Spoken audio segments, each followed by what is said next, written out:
दक्षिण देश में महिलारोप्य नाम का एक नगर था। नगर के पास एक बड़ा पीपल का वृक्ष था। उसकी घने पत्तों से ढकी शाखाओं पर पक्षियों के घोंसले बने हुए थे। उन्हीं में से कुछ घोंसलों में कौवों के बहुत से परिवार रहते थे। कौवों का राजा वायसराज मेघवर्ण भी वहीं रहता था। वहाँ उसने अपने दल के लिए एक वेहूसा बना लिया था। उससे कुछ दूर पर्वत की गुफा में उल्लुओं का दल रहता था। इनका राजा अरिमर्दन था। दोनों में स्वाभाविक वैर था। अरिमर्दन हर रात पीपल के वृक्ष के चारों ओर चक्कर लगाता था। वहाँ कोई अकेला कौवा मिल जाता तो उसे मार देता था। इसी तरह एक एक करके उसने सैकड़ों कौवे मार दिए। तब मेघवर्ण ने अपने मंत्रियों को बुलाकर उनसे उल्कराज के प्रहारों से बचने का उपाय पूछा। उसने कहा, कठिनाई यह है कि हम रात को देख नहीं सकते और दिन को उल्लू न जाने कहाँ छिपते हैं। हमें उनके स्थान के संबंध में कुछ भी पता नहीं। समझ नहीं आता कि इस समय संधि, युद्ध, यान, आसन, संश्रय, द्विवेदी भाव आदि उपायों में से किसका प्रयोग किया जाए। पहले मेघवर्ण ने उज्जवी नाम के प्रथम सचिव से प्रश्न किया। उसने उत्तर दिया, महाराज, बलवान शत्रु से युद्ध नहीं करना चाहिए। उससे तो संधि करना ही ठीक है। युद्ध से हानि ही हानि है। समान बल वाले शत्रु से भी पहले संधि करके कछुए की तरह सिमटकर शक्ति संग्रह करने के बाद ही युद्ध करना उचित है। उसके बाद संजीवी नाम के द्वितीय सचिव से प्रश्न किया गया। उसने कहा, महाराज, शत्रु के साथ संधि नहीं करनी चाहिए। शत्रु संधि के बाद भी नाश ही करता है। पानी अग्नि द्वारा गर्म होने के बाद भी अग्नि को बुझा ही देता है। विशेषतः क्रूर, अत्यंत लोभी और धर्म रहित शत्रु से तो कभी भी संधि न करे। शत्रु के प्रति शांति भाव दिखलाने से उसकी शत्रुता की आग और भी भड़क जाती है। वह और भी क्रूर हो जाता है। जिस शत्रु से हम आमने सामने की लड़ाई न लड़ सके, उसे छल बल द्वारा हराना चाहिए, किंतु संधि नहीं करनी चाहिए। सच तो यह है कि जिस राजा की भूमि शत्रुओं के खून से और उनकी विधवा स्त्रियों के आंसुओं से नहीं सींची गई, वह राजा होने योग्य ही नहीं। तब मेघवर्ण ने तृतीय सचिव अनुजीवी से प्रश्न किया। उसने कहा, महाराज, हमारा शत्रु दुष्ट है, बल में भी अधिक है, इसलिए उसके साथ संधि और युद्ध दोनों के करने में हानि है। उसके लिए तो शास्त्रों में यान नीति का ही विधान है। हमें यहाँ से किसी दूसरे देश में चला जाना चाहिए। इस तरह पीछे हटने में कायरता दोष नहीं होता। शेर भी तो हमला करने से पहले पीछे हटता है। वीरता का अभिमान करके जो हठपूर्वक युद्ध करता है, वह शत्रु की ही इच्छा पूरी करता है और अपने व अपने वंश का नाश कर लेता है। इसके बाद मेघवर्ण ने चतुर्थ सचिव परजीवी से प्रश्न किया। उसने कहा, महाराज, मेरी सम्मति में तो संधि, विग्रह और यान तीनों में दोष है।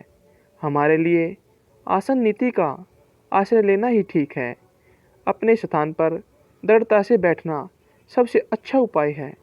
मगरमच्छ अपने स्थान पर बैठकर शेर को भी हरा देता है, हाथी को भी पानी में खींच लेता है।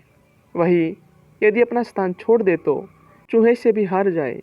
अपने दुर्ग में बैठकर हम बड़े से बड़े शत्रु का सामना कर सकते हैं। अपने दुर्ग में बैठकर हमारा एक सिपाही शत शत शत्रुओं का नाश कर सकता है। हमें अपने दुर्ग को दृढ़ बनाना चाहिए। अपने स्थान पर दृढ़ता से खड़े छोटे छोटे वृक्षों को आंधी तूफान के प्रबल झोंके भी उखाड़ नहीं सकते। तब मेघवर्ण ने चिरंजीव नाम के पंचम सचिव से प्रश्न किया। उसने कहा, महाराज, मुझे तो इस समय संशय नीति ही उचित प्रतीत होती है। किसी बलशाली सहायक मित्र को अपने पक्ष में करके ही हम शत्रु को हरा सकते हैं। अतः हमें यही ठहरकर किसी समर्थ मित्र की सहायता ढूंढनी चाहिए। यदि एक समर्थ मित्र न मिले तो अनेक छोटे छोटे मित्रों की सहायता भी हमारे पक्ष को सबल बना सकती है। छोटे छोटे तिनकों से गुथी हुई रस्सी भी इतनी मजबूत बन जाती है कि हाथी को जकड़कर बांध लेती है। 5 मंत्रियों से सलाह लेने के बाद वायसराज मेघवर्ण अपने वंशागत सचिव शिथिरजीवी के पास गया। उसे प्रणाम करके वह बोला, श्रीमान, मेरे सभी मंत्री मुझे अलग अलग राय दे रहे हैं। आप उनकी सलाहें सुनकर अपना निश्चय दीजिए। शिथिरजीवी ने उत्तर दिया, वत्स, सभी मंत्रियों ने अपनी बुद्धि के अनुसार ठीक ही मंत्रणा दी है। अपने अपने समय सभी नीतियाँ अच्छी होती है, किंतु मेरी सम्मति में तो तुम्हें द्विवेदी भाव या भेद नीति का ही आश्रय लेना चाहिए। उचित यह है कि पहले हम संधि द्वारा शत्रु में अपने लिए विश्वास पैदा कर लें, किंतु शत्रु पर विश्वास न करें। संधि करके युद्ध की तैयारी करते रहे, तैयारी पूरी होने पर युद्ध कर दे। संधि काल में हमें शत्रु के निर्बल स्थलों का पता लगाते रहना चाहिए। उनसे परिचित होने के बाद वहीं आक्रमण कर देना उचित है। मेघवर्ण ने कहा, आपका कहना निस्संदेह सत्य है, किंतु शत्रु का निर्बल स्थल किस तरह देखा जाए? शिथिरजीवी, गुप्तचरों द्वारा ही हम शत्रु के निर्बल स्थल की खोज कर सकते हैं। गुप्तचर ही राजा की आंख का काम देता है और हमें छल द्वारा शत्रु पर विजय पानी चाहिए। मेघवर्ण, आप जैसा आदेश करेंगे वैसा ही मैं करूँगा। शिथिरजीवी, अच्छी बात है, मैं स्वयं गुप्तचर का काम करूँगा। तुम मुझसे लड़कर मुझे लहूलुहान करने के बाद इसी वृक्ष के नीचे फेंककर स्वयं सपरिवार ऋष्यमुख पर्वत पर चले जाओ। मैं तुम्हारे शत्रु उल्लुओं का विश्वास पात्र बनकर उन्हें इस वृक्ष पर बने अपने दुर्ग में बसा लूँगा और अवसर पाकर उन सब का नाश कर दूँगा। तब तुम फिर यहाँ आ जाना। मेघवर्ण ने ऐसा ही किया। थोड़ी देर में दोनों की लड़ाई शुरू हो गई। दूसरे कौवे जब उसकी सहायता को आए तो उसने उन्हें दूर करके कहा, इसका दंड मैं स्वयं दूंगा। अपनी चोंचों के प्रहार से घायल करके वह शिथिरजीवी को वहीं फेंकने के बाद अपने आप परिवार सहित ऋष्यमुख पर्वत पर चला गया। तब उल्लू की मित्र करकालिका ने मेघवर्ण के भागने और अमात्य शिथिरजीवी से लड़ाई होने की बात उलूकराज से कह दी। उलूकराज ने भी रात आने पर दलबल समेत पीपल के वृक्ष पर आक्रमण कर दिया। उसे सोचा, भागते हुए शत्रु को नष्ट करना अधिक सहज होता है। पीपल के वृक्ष को घेर कर उसने शेष रह गए सभी कौवों को मार दिया। अभी उलूकराज की सेना भागे हुए कौवों का पीछा करने की सोच रही थी कि आहत शिथिरजीवी ने करहाना शुरू कर दिया। उसे सुनकर सबका ध्यान उसकी ओर गया। सब उल्लू उसे मारने को झपटे। तब शिथिरजीवी ने कहा, इससे पूर्व कि तुम मुझे जान से मार डालो, मेरी एक बात सुन लो। मैं मेघवर्ण का मंत्री हूँ। मेघवर्ण ने ही मुझे घायल करके इस तरह फेंक दिया था।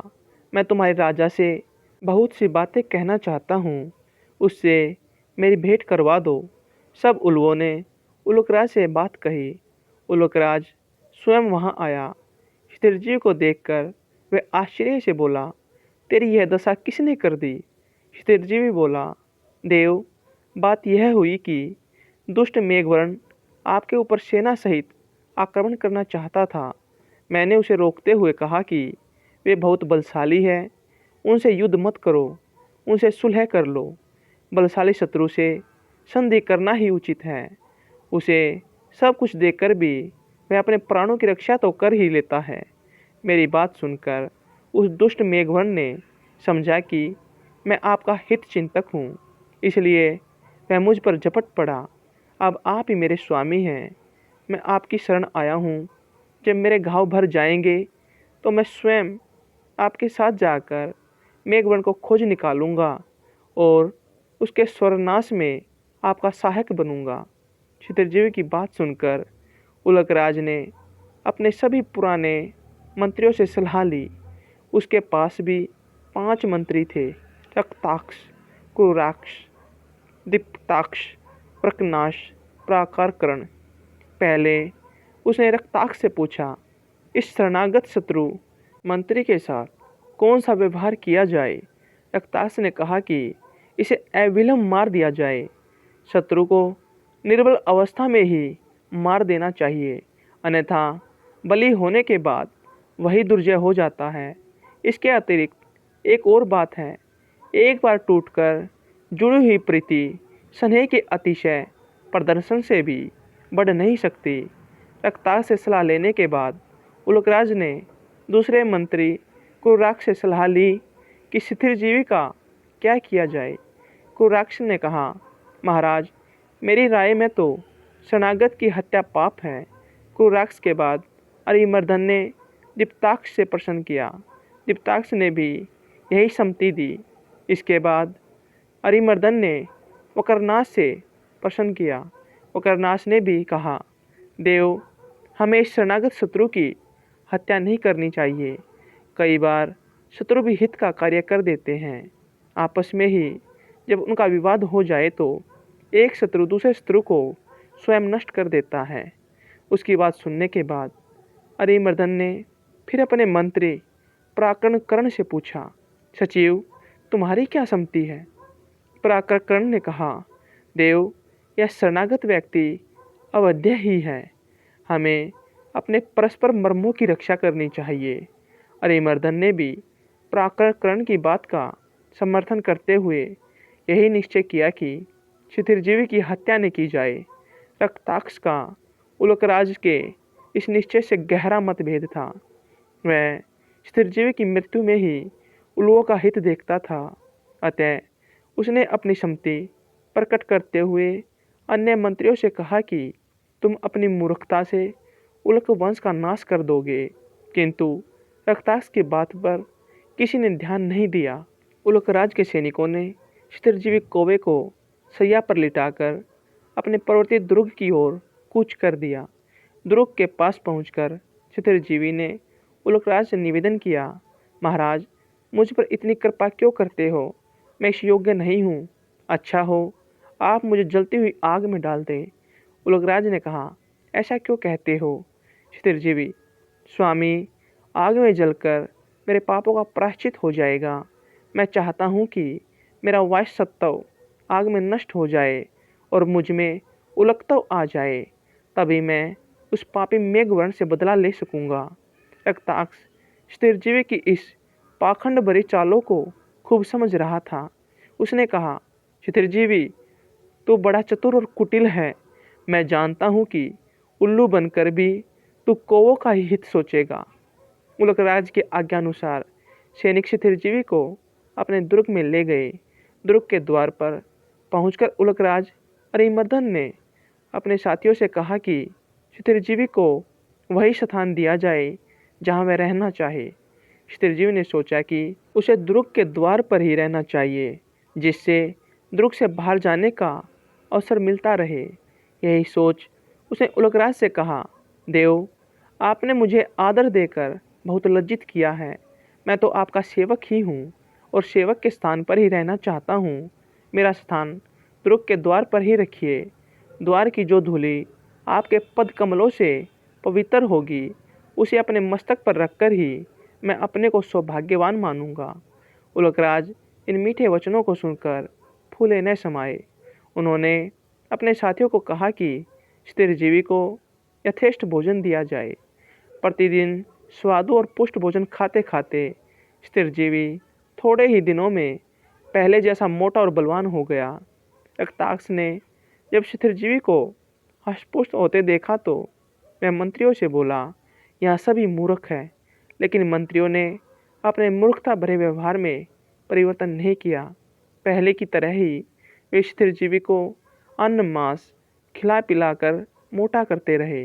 रक्ताक्ष ने यह देखकर अपने पक्ष के साथियों से कहा कि अब यहाँ हमें नहीं ठहरना चाहिए, हम किसी दूसरे पर्वत की कंदरा में अपना दुर्ग बना लेंगे।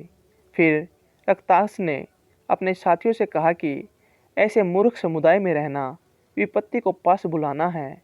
उसी दिन परिवार समेत रक्तास वहाँ से दूर किसी पर्वत कंदरा में चला गया। रक्तास के विदा होने पर चिरंजीवी बहुत प्रसन्न होकर सोचने लगा, यह अच्छा ही हुआ कि रक्तास चला गया। इन मूर्ख मंत्रियों में अकेला वही चतुर और दूरदर्शी था। रक्तास के जाने के बाद चिरंजीवी ने उल्लुओं के नाश की तैयारी पूरे जोर शोर से शुरू कर दी। छोटी छोटी लकड़ियाँ चुनकर वह पर्वत की गुफा के चारों ओर रखने लगा। जब पर्याप्त लकड़ियाँ एकत्रित हो गई तो वह एक दिन सूर्य के प्रकाश में उल्लुओं के अंधे होने के बाद अपने पहले मित्र राजा मेघवर्ण के पास गया और बोला, मित्र, मैंने शत्रु को जलाकर भस्म कर देने की पूरी योजना तैयार कर ली है। तुम भी अपनी चोंचों में एक एक जलती लकड़ी लेकर उल्कराज के दुर्ग के चारों ओर फैला दो। दुर्ग जलकर राख हो जाएगा, शत्रुदल अपने ही घर में जलकर नष्ट हो जाएगा। यह बात सुनकर मेघवर्ण बहुत प्रसन्न हुआ। उसने चिरंजीवी से कहा, महाराज, कुशल क्षेम से तो रहे, बहुत दिनों के बाद आपके दर्शन हुए हैं। चिरंजीवी ने कहा, वत्स, यह समय बातें करने का नहीं। यदि किसी शत्रु ने वहाँ जाकर मेरे यहाँ आने की सूचना दे दी तो बना बनाया खेल बिगड़ जाएगा। शत्रु कहीं दूसरी जगह भाग जाएगा। जो काम शीघ्रता से करने योग्य हो उसमें विलंब नहीं करना चाहिए। शत्रुकुल का नाश करके फिर शांति से बैठकर बातें करेंगे। मेघवर्ण ने भी यह बात मान ली को वे सब अपनी चोंचों में एक एक जलती हुई लकड़ी लेकर शत्रुद्रुग की ओर चल पड़े और वहां जाकर लकड़ियां दुर्ग के चारों ओर फैला दी। उल्लुओं के घर जलकर राख हो गए और सारे उल्लू अंदर ही अंदर तड़प कर मर गए। इस प्रकार उल्लुओं का वंश नाश करके मेघवर्ण वायसराज फिर अपने पुराने पीपल के वृक्ष पर आ गया। विजय के उपलक्ष्य में सभा बुलाई गई। चिरंजीवी को बहुत सा पुरस्कार देकर मेघवर्ण ने उससे पूछा, महाराज, आपने इतने दिन शत्रु के दुर्ग में किस प्रकार व्यतीत किए? शत्रु के बीच रहना तो बड़ा संकटापन है, हर समय प्राण गले में अटके रहते हैं। चिरंजीवी ने उत्तर दिया, तुम्हारी बात ठीक है, किंतु मैं तो आपका सेवक हूँ। सेवक को अपनी तपचर्या के अंतिम फल का इतना विश्वास होता है कि वह क्षणिक कष्टों की चिंता नहीं करता। इसके अतिरिक्त मैंने यह देखा कि तुम्हारे प्रतिपक्षी उल्कराज के मंत्री महामूर्ख है। एक रक्तासी बुद्धिमान था, वह भी उन्हें छोड़ गया। मैंने सोचा यही समय बदला लेने का है। शत्रु के बीच विचरने वाले गुप्तचर को मान अपमान की चिंता छोड़नी ही पड़ती है। वह केवल अपने राजा का स्वार्थ सोचता है। मान मर्यादा की चिंता का त्याग करके वह स्वार्थ साधन के लिए चिंताशील रहता है। वायसराज मेघवर्ण ने चिरंजीवी को धन्यवाद देते हुए कहा, मित्र, आप बड़े पुरुषार्थी और दूरदर्शी हैं। एक कार्य को प्रारंभ करके उसे अंत तक निभाने की आपकी क्षमता अनुपम है। संसार में कई तरह के लोग हैं। निचतम प्रवृत्ति के वे हैं जो विघ्न भय से किसी भी कार्य का आरंभ नहीं करते। मध्यम वे हैं जो विघ्न भय से हर काम को बीच में छोड़ देते हैं। किंतु उत्कृष्ट वही है जो सैकड़ों विघ्नों के होते हुए भी आरंभ किए गए काम को बीच में नहीं छोड़ते। आपने मेरे शत्रुओं का समूल नाश करके उत्तम कार्य किया है। चिरंजीवी ने उत्तर दिया, महाराज, मैंने अपना धर्म पालन किया। देव ने आपका साथ दिया। पुरुषार्थ बहुत बड़ी वस्तु है, किंतु देव अनुकूल न हो तो पुरुषार्थ भी फलित नहीं होता। आपको अपना राज्य मिल गया, किंतु स्मरण रखिए, राज्य क्षण स्थायी होते हैं। बड़े बड़े विशाल राज्य क्षणों में बनते और मिटते रहते हैं। शाम के रंगीन बादलों की तरह उनकी आभा भी क्षणजीवी होती है। इसलिए राज्य के मध्य में आकर अन्याय मत करना और न्याय से प्रजा का पालन करना। राजा प्रजा का स्वामी नहीं, सेवक होता है। इसके बाद चिरंजीवी की सहायता से मेघवर्ण बहुत वर्षों तक सुखपूर्वक राज्य करता रहा।